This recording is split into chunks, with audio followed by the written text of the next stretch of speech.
IPO की चर्चा करेंगे, उसका नाम है जीजी केमिकल्स।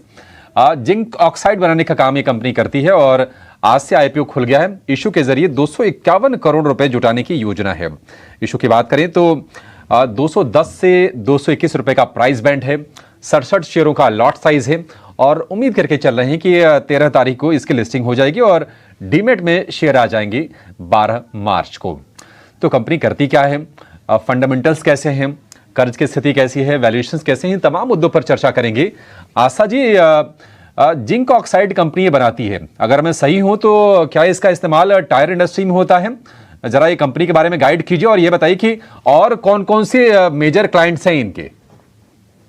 जी बिल्कुल। Good morning Abhishek ji. देखिए, बिल्कुल जिंक ऑक्साइड बनाती है और ग्लोबली ये top 10 producers of zinc oxide में ग्लोबली में भी ये इनका नाम आता है।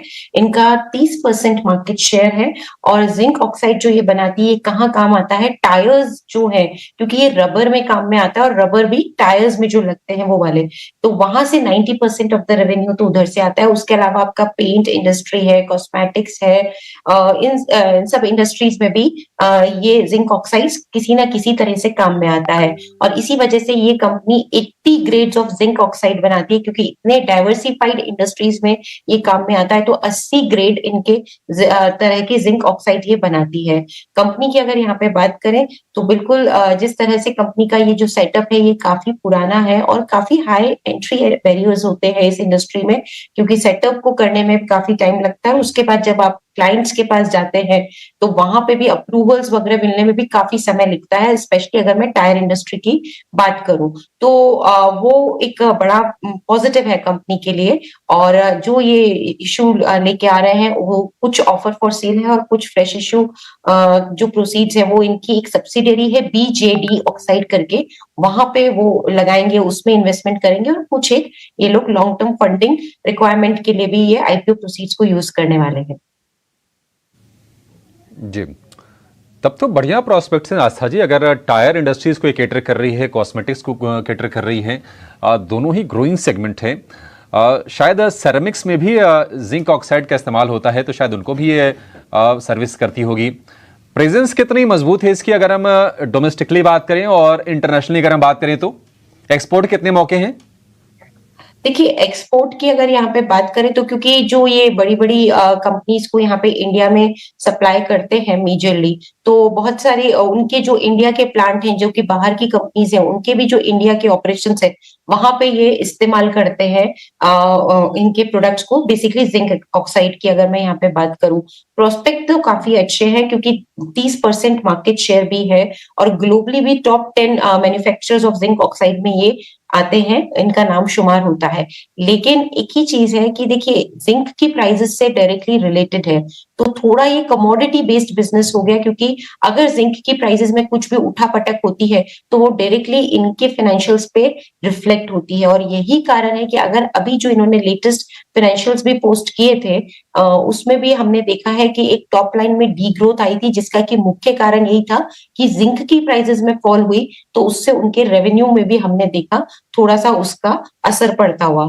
तो वहां पे एक मुझे पॉइंट खटकता है कि कमोडिटी बेस्ड बिजनेस है और directly related to commodity, zinc से रिलेटेड इनका ये बिजनेस है, तो वो थोड़ा सा यहाँ पे एक कहते हैं कि इस बिजनेस के लिए कंसर्न रहता है।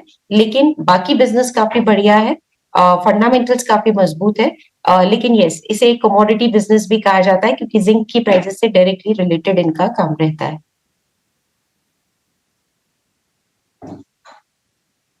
तो आस्था जी, हालांकि आईपीओ साइज कम है, 251 करोड़ रुपए का ही इसका आईपीओ साइज है। उसमें से भी अगर हम फ्रेश इशू की बात करें 165 करोड़ रुपए का है। हालांकि कंपनी पुरानी है, करीब करीब 49 साल पुरानी ये कंपनी है। तो आपकी सलाह क्या है?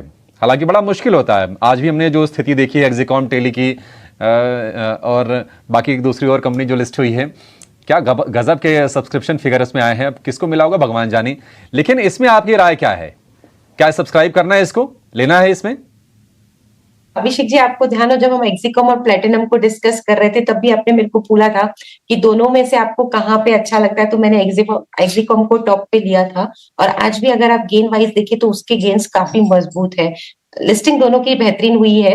और क्योंकि वहां पे दूसरे पॉइंट्स थे जो काम कर रहे थे, वैल्यूएशन बहुत रीजनेबल थी और सॉलिड ग्रोथ थी उन दोनों ही कंपनीज की। मैं बात करूं स्पेशली प्लेटिनम में तो बहुत सॉलिड ग्रोथ था।